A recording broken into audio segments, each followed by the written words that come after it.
একটু গোপালকে খাইয়ে দিই। পিঁপড়েটা প্রথম খেয়ে নিল। গোপালকে খাইয়ে দিই। ওদের পিঁপড়েটা খাচ্ছে। মানে ওটা গোপাল। হ্যাঁ, মারবি না পিঁপড়েটা। তাই তো দিদি হয়েছে। একটু জল দিয়ে দিই।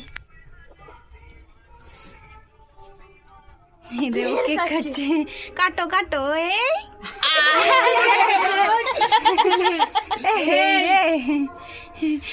ছোট্ট গোপালই কেক খেয়ে নিয়েছে। হাম দেখি, হাম হাম হাম হাম। তুমি কেক খেয়েছো? ভালো ভালো, কেকটা ভালো। এদিকে দেখাও, কেকটা ভালো হয়েছে? ভালো।